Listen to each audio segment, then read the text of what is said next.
আচ্ছা, প্রত্যেককে আমাদের বায়োলজি এ টু জেড চ্যানেলে জানাই ওয়েলকাম। একদম নতুন একটা চ্যানেল, সবার নিজস্ব চ্যানেল, তাই না? এবারে আমরা এই চ্যানেলের মধ্য দিয়ে বিশেষ করে বায়োলজি সাবজেক্টটায় 9, 10 এবং 11, 12 বায়োলজি প্রত্যেকটা চ্যাপ্টারের টপিক ওয়াইজ ভিডিও থাকবে। বিশেষ করে মাধ্যমিক এবং উচ্চ মাধ্যমিকের জন্য প্রত্যেকের একটা সমস্যা হয়, কারোর কোনো একটা পার্টিকুলার টপিকে কি হয়, প্রবলেম হয়। সেই জায়গাটা বোঝার জন্য তাকে কোনো একটা 1 ঘন্টা 1.5 ঘন্টার ভিডিও দেখতে হয়।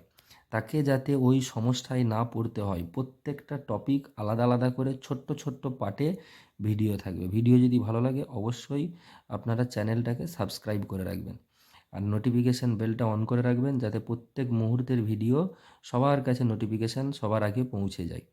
দেখো, এই যে আমাদের জীবনবিজ্ঞানের একটা চ্যাপ্টার, বিশেষ করে ক্লাস 10-এর যেই চ্যাপ্টারের নাম হচ্ছে কি জীবনের প্রবাহমানতা, তাই না?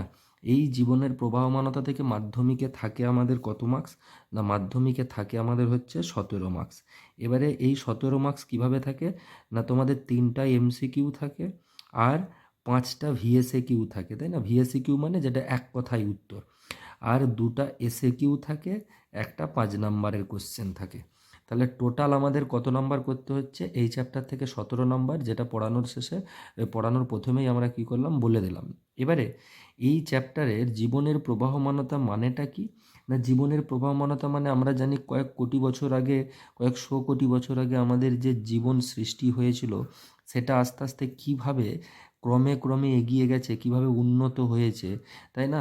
তাহলে আমাদের একটা জীবদেহের ক্ষেত্রে ক্ষুদ্রতম একক হচ্ছে কি না কোষ, তাই তো? তাহলে আমরা যদি দেখি যে ধরুন একটা পুংগ্যামেট আর একটা স্ত্রী গ্যামেট, এই যে দুটো নিষিক্ত হচ্ছে, নিষিক্ত হওয়ার পরে একটা এককোষী কী তৈরি করে? জাইগোট তৈরি করে। এবারে এই জাইগোটটা কি? না, জাইগোটটা হচ্ছে একটা এককোষী জাইগোট। এই জাইগোটটা বারবার মাইটোটিক ডিভিশন হতে হতে হতে হতে একটা কি পূর্ণাঙ্গ জীবদেহ তৈরি করে। কিভাবে তৈরি হয়? একটা কোষ একটা নির্দিষ্ট সময়ের পর কি হয়? বিভাজিত হয়। কিভাবে হয় না হয়, কেন হয়, কিভাবে পিতামাতার বৈশিষ্ট্যগুলো সন্তানদের দেহে সঞ্চারিত হচ্ছে, সমস্ত ঘটনা আমরা এই চ্যাপ্টারের মধ্যে দেখতে পাবো। এবারে দেখুন, আমরা যদি একটা জিনিস দেখি, সেটা হচ্ছে কি না, এই যে ক্রোমোজোম শব্দটা আমি বলেছি একদম শর্ট ভিডিও থাকবে, কিন্তু কনসেপচুয়াল ভিডিও থাকবে, যাতে এই ভিডিও দেখার পরে এই টপিক সংক্রান্ত কোনো কনসেপ্ট না গণ্ডগোল থাকে। তাহলে আমরা যদি দেখি, সবার প্রথমে ক্রোমোজোম এই জিনিসটা কোথা থেকে উৎপত্তি হয়েছে? আমরা জানি আমাদের যে কোষ রয়েছে, এই কোষের মধ্যে আমাদের জীবদেহের একদম ক্ষুদ্রতম একক, তার নাম কি? কোষ। এই কোষের একটা কোষীয় অঙ্গাণু আছে যার নাম হচ্ছে কি নিউক্লিয়াস। নিউক্লিয়াসকে আমরা কি বলি? আমরা নিউক্লিয়াসকে বলি কোষের মস্তিষ্ক, তাই তো? কোষের মস্তিষ্ক বলি। কেন মস্তিষ্ক বলি? ক্লাস 9-এ তোমরা জেনে এসছো যে আমাদের বংশগতির ধারক ও বাহক হচ্ছে কে? নিউক্লিয়াস। কারণ বংশগতির যে বৈশিষ্ট্যগুলো, সেগুলো কি করে? নিউক্লিয়াস বহন করে নিয়ে যায়। তাহলে আমরা 9-এ এই বৈশিষ্ট্যটা বা এই কাজটা অবধি জেনে এসেছি। এখানে আমরা জানবো কিভাবে বহন করে নিয়ে যাচ্ছে। তাহলে এই নিউক্লিয়াসের মধ্যে একটা গঠন বা একটা স্ট্রাকচার আমরা দেখতে পাই, যেটাকে আমরা কি বলছি? না, এই যে স্ট্রাকচার অর্থাৎ নিউক্লিয়াসের ভিতরে যে জালিকাকার বিন্যাস দেখতে পাওয়া যাচ্ছে, সেটাকে আমরা বলছি ক্রোমাটিন তন্তু বা ক্রোমাটিন জালিকা, বা যেটাকে আমরা বলছি নিউক্লিয় জালিকা। এই নিউক্লিয় জালিকাগুলোয় কোষ বিভাজনকালে কি তৈরি করছে? ঘনীভূত হয়ে ক্রোমোজোম তৈরি করছে, তাই না? এবারে তাহলে আমাদের নিউক্লিয়াসের মধ্যস্থ বা নিউক্লিয়াসের ভিতরে যে ক্রোমাটিন জালিকা থাকছে, সেখান থেকে কিসের সৃষ্টি হচ্ছে?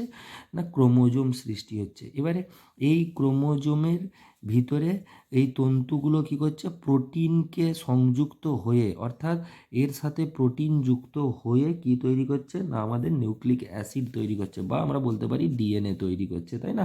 তাহলে ডিএনএ ইজুকালস টু আমরা বলতে পারি কি? না, ডিএনএ ইজুকালস টু আমরা বলতে পারি যে এই ক্রোমাটিন জালিকা প্লাস প্রোটিন, তাই তো? এবারে কোন কোন প্রোটিনগুলো এর সাথে যুক্ত হচ্ছে, সেটা আমরা যখন এর রাসায়নিক বিন্যাস পড়ব তখন আমরা দেখতে পাবো। তাহলে যেই জিনিসটা আমরা বলছিলাম যে ক্রোমোজোম জিনিসটা কি, না আমরা বলতে পারি ক্রোমোজোম জিনিসটা হচ্ছে কোষ বিভাজনকালে নিউক্লিয় তন্তু থেকে বা ক্রোমাটিন তন্তু থেকে সৃষ্ট নিউক্লিক অ্যাসিড ও প্রোটিন দিয়ে গঠিত যে সূত্রাকার বা দণ্ডাকার অংশ জীবের কি করছে না বংশগত বৈশিষ্ট্য বহন করে এবং আর কি করে পরিব্যক্তি ও বিবর্তনে মুখ্য ভূমিকা গ্রহণ করে, তাকেই আমরা কি বলবো? ক্রোমোজোম বলবো। তাহলে ক্রোমোজোমের কতগুলো স্ট্রাকচার আমরা জানতে পেরেছি বা কতগুলো স্ট্রাকচারাল বৈশিষ্ট্য জানতে পেরেছি। কি কি না, যখন কোষ বিভাজন হচ্ছে, এই কোষ বিভাজনের সময় নিউক্লিয়াসের যে ক্রোমাটিন তন্তু সেটা প্লাস প্রোটিন এই দুটো যুক্ত হয়ে কি তৈরি করছে না ক্রোমোজোম তৈরি করছে, তাই না? একটা সূত্রাকার বা দণ্ডাকার অংশ, যেটার কাজ কি জীবের বংশগত বৈশিষ্ট্যকে বহন করে আর কি করে পরিব্যক্তি ও বিবর্তনে মুখ্য ভূমিকা গ্রহণ করে, তাদেরকেই আমরা কি বলবো? ক্রোমোজোম বলবো। এবারে মনে রাখতে হবে এই যে ক্রোমোজোম শব্দটি, এই ক্রোমোজোম শব্দটি একজন বিজ্ঞানী সবার প্রথম ব্যবহার করেছিলেন, যার নাম হচ্ছে কি বিজ্ঞানী ওয়াল্ডেয়ার। এটা মনে রাখতে হবে। এরপরে দেখুন এই যে ক্রোমোজোম রয়েছে, ক্রোমোজোম থেকে তাহলে সৃষ্টি হলো কি না ক্রোমোজোম থেকে সৃষ্টি হলো আমরা দেখব ডিএনএ। কারণ ক্রোমোজোমের অভ্যন্তরে এই যে ক্রোমোজোম রয়েছে এর ভিতরে এই রকম টাইপের একটা স্ট্রাকচার দেখতে পাবো, যেটাকে আমরা বলবো ডিএনএ। আর এই ডিএনএর ভিতরে নির্দিষ্ট অংশ যেগুলো নাইট্রোজেন বেস দ্বারা গঠিত, সেই অংশগুলো কি করছে বংশগতির চারিত্রিক বৈশিষ্ট্যকে বহন করে, বা আমরা বলতে পারি ডিএনএর মধ্যে অসংখ্য এইরকম জিন দেখতে পাওয়া যাচ্ছে যারা প্রোটিন সংশ্লেষের সংকেত বহন করে, তাদেরকেই আমরা কি বলবো? জিন বলবো, তাই না? অর্থাৎ আমরা একটা জিনিস বলতে পারি, সেটা হচ্ছে ইউক্যারিওটিক কোষের ক্ষেত্রে নিউক্লিয়াসের নিউক্লিয় জালিকা বা ক্রোমাটিন তন্তু থেকে কি তৈরি করছে না ক্রোমোজোম তৈরি করছে। বুঝতে পারা গেল? তাহলে আমরা বলতে পারি যে সবার প্রথমে একটা একটা গঠন আমরা লিখতে পারি। কিভাবে লিখতে পারি না, ধরুন আমাদের যে ক্রোমোজোম, আমরা লিখতে পারি যে ক্রোমোজোম কোথা থেকে তৈরি হচ্ছে? ক্রোমাটিন তন্তু থেকে, ক্রোমাটিন তন্তু থেকে তৈরি করছে, তাই না? এর মধ্যে কে আছে? ডিএনএ আছে, তাই না? ডিএনএর মধ্যে কে আছে? জিন আছে। বুঝতে পারা গেল? তাহলে এটা হচ্ছে এদের মধ্যে একটা কি আন্তঃসম্পর্ক। অর্থাৎ পরীক্ষায় কোশ্চেন আসে, এই কোশ্চেনটা আগের বছর মানে এই যে লাস্ট মাধ্যমিক হলো তার আগের বছর, তার আগের বছর এই কোশ্চেনটা পরীক্ষায় এসেছিল, তাই তো? তাহলে ক্রোমোজোম ডিএনএ এবং জিনের মধ্যে আন্তঃসম্পর্ক যদি আমরা দেখি, কি বলতে পারি না ইউক্যারিওটিক কোষের নিউক্লিয়াসের মধ্যে যে পেঁচানো সরু সুতোর মতো অংশ থাকে সেটাকে আমরা কি বলছি? নিউক্লিয় জালিকা বা ক্রোমাটিন তন্তু।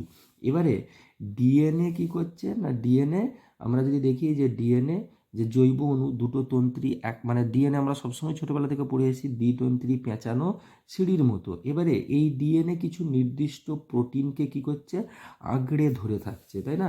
তাহলে এই যে নির্দিষ্ট প্রোটিনগুলোকে আঁকড়ে মানে দৃঢ়ভাবে একটা গঠন তৈরি করছে, এই কুণ্ডলাকার গঠনটাকেই আমরা কি বলছি? ক্রোমোজোম বলছি। তাহলে আমরা এখান থেকে একটা কনক্লুশন বলতে পারি, যেটা এবছর মাধ্যমিকে শর্ট কোশ্চেন এসেছিল 2026 সালে, সেটা হচ্ছে ক্রোমাটিন তন্তু ও ক্রোমোজোম হলো ডিএনএ অণুর কুণ্ডলীকরণের কি পৃথক পৃথক অবস্থা, তাই না? এবারে কোষ বিভাজনের প্রথম দিকে আমরা যদি দেখি, তাহলে এই ক্রোমাটিন তন্তুগুলো একটা দশা আছে ক্যারিওকাইনেসিস, তখন ক্রোমোজোম দেখা যায়। অর্থাৎ আমরা বলতে পারি কি ক্রোমাটিন তন্তু হলো ক্রোমোজোমের অংশ, আর ডিএনএর একটা নির্দিষ্ট অংশ যারা প্রোটিন সংশ্লেষের সংকেত বহন করে, তাদেরকে আমরা কি বলছি? তাদেরকে আমরা বলছি জিন, তাই তো? তাহলে এবারে এই যে জিন, এই জিনের মধ্যে আমরা বলতে পারি জিনের বৈশিষ্ট্য কি বলতে পারি না নাম্বার ওয়ান, জিন কি করে না জিন হচ্ছে আমরা বলতে পারি এক নম্বর যে এরা হচ্ছে চারিত্রিক বৈশিষ্ট্যকে বহন করে, চারিত্রিক বৈশিষ্ট্য বহন করে, বৈশিষ্ট্য বহন করে, তার নাম হচ্ছে কে? জিন, তাই না? আবার এটাও বলতে পারি যে ক্ষেত্র বিশেষ একটি জিন কি করে একাধিক বৈশিষ্ট্যকেও নিয়ন্ত্রণ করতে পারে, সেটাও হচ্ছে জিন। তাহলে আমরা যেটা দেখলাম আজকে সেটা হচ্ছে ক্রোমোজোম কাকে বলে সেটা দেখলাম, তাই তো? তারপরে আমরা যেটা দেখলাম সেটা হচ্ছে জিন কাকে বলে দেখলাম, আর একটা জিনিস দেখলাম সেটা হচ্ছে ক্রোমোজোম ডিএনএ ও জিনের মধ্যে আন্তঃসম্পর্ক। এরপরে আর একটা জিনিস আমরা দেখব, যেটা হচ্ছে কি না, এই যে ক্রোমোজোমের প্রকারভেদ যদি দেখি, তাই তো, ক্রোমোজোমের যদি প্রকারভেদ দেখি, আমরা দেখব ক্রোমোজোম যে বৈশিষ্ট্যগুলো বহন করছে তার উপরে নির্ভর করে দুটো আলাদা আলাদা প্রকারভেদ আছে। একটাকে আমরা বলছি অটোজোম, আর একটাকে আমরা বলছি অ্যালোজোম। অটোজোম মানে কি না, যারা আমাদের চারিত্রিক বৈশিষ্ট্য বহন করে নিয়ে যাচ্ছে তাদেরকে আমরা কি বলছি, অটোজোম বা দেহ ক্রোমোজোম। আবার যারা লিঙ্গ নির্ধারণে সাহায্য করছে তাদেরকে আমরা বলছি কি সেক্স ক্রোমোজোম বা অ্যালোজোম। তাহলে জিনিসটা একটু কেমন হয়ে গেল না।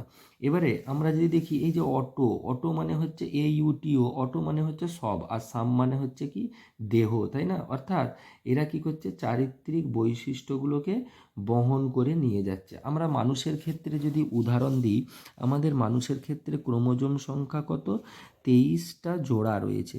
এবারে এই 23 জোড়া, 1 নম্বর জোড়া, 2 নম্বর জোড়া, 3 নম্বর জোড়া, 4 নম্বর জোড়া দিয়ে এরকম ডট ডট ডট ডট করে 22 নম্বর, আর একটা হচ্ছে 23 নম্বর। তাহলে মানুষের ক্ষেত্রে 1 নম্বর জোড় থেকে 22 নম্বর জোড় পর্যন্ত কি হচ্ছে, অটোজোম, তাই না? অটোজোম হচ্ছে মানুষের ক্ষেত্রে। আর আমাদের 23 নম্বর যে জোড়াটা রয়েছে সেটা লিঙ্গ নির্ধারণে সাহায্য করছে বলে এটাকে আমরা বলছি কি অ্যালোজোম। এবারে এই মানুষের ক্ষেত্রে এই সেক্স ক্রোমোজোম কয় টাইপের হয়, দুটো আলাদা আলাদা টাইপের হয়, একটা হচ্ছে এক্স আর একটা হচ্ছে ওয়াই। এবারে দেখুন, যারা আমাদের পুরুষ থাকছে তাদের ক্ষেত্রে কি থাকছে না 22 জোড়া প্লাস এক্স ওয়াই, অর্থাৎ এই যে সেক্স ক্রোমোজোম রয়েছে দুটো ভিন্ন প্রকৃতির, মানে একটা এক্স আর একটা হচ্ছে ওয়াই, যার কারণে পুরুষদের যে গ্যামেট সেটাকে আমরা বলি হেটারোগ্যামেটিক মেল। কি বললাম, হেটারোগ্যামেটিক মেল, হেটারোগ্যামেটিক মেল। এবারে মহিলাদের ক্ষেত্রে যদি দেখি আমরা, না মহিলাদের ক্ষেত্রে কি দেখব না 22 জোড়া প্লাস ডবল এক্স, অর্থাৎ দুটোই একই প্রকৃতির কি রয়েছে, সেক্স ক্রোমোজোম রয়েছে, যার কারণে এদেরটাকে বলা হচ্ছে হোমোগ্যামেটিক ফিমেল। বুঝতে পারা গেল? তাহলে আমরা কি বললাম না, ক্রোমোজোমের প্রকারভেদে দুটো আলাদা আলাদা ক্রোমোজোম রয়েছে, একটা হচ্ছে অটোজোম, এদের কাজ কি চারিত্রিক বৈশিষ্ট্যটাকে বহন করা। অ্যালোজোম, এদের কাজ কি লিঙ্গ নির্ধারণে সাহায্য করা। মানুষের দেহ ক্রোমোজোমে মানে মানুষের দেহকোষের ক্রোমোজোম সংখ্যা কত বলেছি, মানুষের দেহকোষের ক্রোমোজোম সংখ্যা হচ্ছে 23 জোড়া। এই 23 জোড়ার মধ্যে আমরা বলেছি 22 জোড়া হচ্ছে কি অটোজোম, যারা চারিত্রিক বৈশিষ্ট্য বহন করে, অর্থাৎ মানুষের ক্ষেত্রে সেটা পুরুষ হোক কিংবা মহিলা হোক, 1 নম্বর, 2 নম্বর, 3 নম্বর, 4 নম্বর এরকম করে 22টা জোড়া কি থাকছে, অটোজোম থাকছে, আর 23 নম্বর জোড়াটা হচ্ছে সেক্স ক্রোমোজোম বা অ্যালোজোম। এবারে এই যে অ্যালোজোম বা সেক্স ক্রোমোজোম এদের কাজ হচ্ছে কি লিঙ্গ নির্ধারণ করা। তাহলে একটা পুরুষদের ক্ষেত্রে ক্রোমোজোম কেমনভাবে থাকে, 22 জোড়া প্লাস এক্স ওয়াই, যার কারণে যেহেতু দুটো আলাদা, তাহলে পুরুষদের ক্ষেত্রে যেহেতু দুটো আলাদা আলাদা অ্যালোজোম দেখতে পাওয়া যাচ্ছে, তাই পুরুষদেরকে আমরা বলছি কি হেটারোগ্যামেটিক। আর মহিলাদের ক্ষেত্রে যেহেতু দুটো একই প্রকৃতির কি দেখতে পাওয়া যাচ্ছে, অ্যালোজোম দেখতে পাওয়া যাচ্ছে, তাই তাদেরকে আমরা বলছি হোমোগ্যামেটিক। এবারে আমরা আর একটা ছোট্ট টপিক আছে, যেটা হচ্ছে ক্রোমোজোম সংখ্যা। দেখুন, ক্রোমোজোম সংখ্যা যদি আমরা বলি, তাহলে প্রত্যেকটা জীবের ক্ষেত্রে ক্রোমোজোম সংখ্যা, তাহলে আমরা এখান থেকে একটা জিনিস বলতে পারি, কারণ ধরুন মানুষের ক্রোমোজোম সংখ্যা হচ্ছে 46, কুকুরের ক্রোমোজোম সংখ্যা হচ্ছে 78, আবার যদি আমরা উদ্ভিদদের ক্ষেত্রে দেখি গমের ক্রোমোজোম সংখ্যা হচ্ছে 42, ধানের ক্রোমোজোম সংখ্যা হচ্ছে 24, মটরের ক্ষেত্রে ক্রোমোজোম সংখ্যা হচ্ছে 14। তাহলে এই যে ক্রোমোজোম সংখ্যা, তাহলে প্রত্যেকটা জীবের ক্ষেত্রে তাহলে আমরা বলতে পারি প্রতিটি জীবের ক্রোমোজোম সংখ্যা কি, ক্রোমোজোম সংখ্যা হচ্ছে কি না ধ্রুবক বা কনস্ট্যান্ট, তাই না? এবারে এই ক্রোমোজোমের নাম্বারের উপরে নির্ভর করে, অর্থাৎ ক্রোমোজোমগুলো কিভাবে অবস্থান করছে তার উপরে নির্ভর করে এদের কয়েকটা নাম আছে। একটাকে আমরা বলছি ডিপ্লয়েড, একটাকে আমরা বলছি হ্যাপ্লয়েড, আর একটাকে আমরা কি বলছি ট্রিপ্লয়েড। এবারে ডিপ্লয়েড, হ্যাপ্লয়েড, ট্রিপ্লয়েড কি না, ডিপ্লয়েড, হ্যাপ্লয়েড, ট্রিপ্লয়েডের জিনিসটা হচ্ছে, কনসেপ্টটা হচ্ছে ঠিক অনেকটা এই রকম, যে ক্রোমোজোমগুলি যদি জোড়ায় জোড়ায় অবস্থান করে, তাই না? তাহলে এখানে কি হবে, ক্রোমোজোমগুলো জোড়ায় জোড়ায় অবস্থান করবে, জোড়ায় জোড়ায় অবস্থান করে। জোড়ায় জোড়ায় অবস্থান করে, তাই তো? এটাকে আমরা বলছি কি ডিপ্লয়েড সংখ্যক। ডিপ্লয়েড মানে কি দ্বিগুণ সংখ্যক। এবারে মানুষের ক্ষেত্রে দেখুন, আমরা ক্রোমোজোম সংখ্যা বলি কি 46টি, বা আমরা বলি 23 জোড়া। তাহলে এখানে আমরা বলতে পারি যে মানুষের ক্ষেত্রে ক্রোমোজোম সংখ্যা হচ্ছে কি 2n ইজুকালস টু কি হবে না, মানুষের ক্ষেত্রে ক্রোমোজোম সংখ্যা হচ্ছে 2n ইজুকালস টু 46। এই যে 2n এটাই হচ্ছে কি ডিপ্লয়েড। হ্যাপ্লয়েড মানে কি, তাহলে মানুষের দেহকোষের ক্রোমোজোম সংখ্যা হচ্ছে কি প্রকৃতির হবে, ডিপ্লয়েড প্রকৃতির হবে। এরপরে যদি আমরা হ্যাপ্লয়েড আসি, মানুষের জনন কোষের ক্ষেত্রে বা উদ্ভিদদের যে জনন কোষ আছে সেটা পরাগরেণু হতে পারে, ডিম্বাণু হতে পারে, তাই না? মানুষের ক্ষেত্রে যেমন আমরা দেখব জনন কোষ কি, পুরুষদের ক্ষেত্রে শুক্রাণু, মহিলাদের ক্ষেত্রে কি আছে, ডিম্বাণু আছে। তাহলে আমাদের দেহকোষে যা ক্রোমোজোম সংখ্যা থাকে তার অর্ধেক সংখ্যক ক্রোমোজোম সংখ্যা কোথায় থাকে, জনন কোষে থাকে। তাহলে জনন কোষে ক্রোমোজোম সংখ্যা আমরা বলতে পারি n সংখ্যক কটা, 23টি। তাহলে দেখুন অর্ধেক সংখ্যক হয়ে গেল, হাফ, অর্থাৎ দেহকোষে যা আছে তার অর্ধেক। তাই এটাকে আমরা বলছি হ্যাপ্লয়েড সেটে অবস্থান করে। এরপরে দেখুন ট্রিপ্লয়েড। ট্রিপ্লয়েড জিনিসটা কি না, ট্রিপ্লয়েড জিনিসটা হচ্ছে যদি 3 গুণে অবস্থান করে, অর্থাৎ 3n সংখ্যক থাকে। যেমন আমরা দেখব সপুষ্পক উদ্ভিদের দ্বিনিষেকের ক্ষেত্রে যে শস্য নিউক্লিয়াসটি তৈরি হয়, সেই শস্য নিউক্লিয়াসের ক্রোমোজোম সংখ্যা হচ্ছে 3n সংখ্যক। তাহলে এটা হচ্ছে আমাদের কি ট্রিপ্লয়েড সেটে। তাহলে এই হচ্ছে আমাদের আজকের টপিক। এরপরে ভিডিওতে আমরা দেখব ক্রোমোজোমের গঠন, ক্রোমোজোমের যে রাসায়নিক উপাদান আছে সেটা দেখব, সেন্ট্রোমিয়ারের উপস্থিত অনুসারে ক্রোমোজোমের যে প্রকারভেদ আছে সেগুলো দেখব। যদি ভিডিওটি ভালো লাগে তাহলে ইউটিউব চ্যানেলটি সাবস্ক্রাইব করে ফলো বাটনটি অন করে রাখবে ভিডিওগুলোর সবসময় নোটিফিকেশান পাওয়ার জন্য।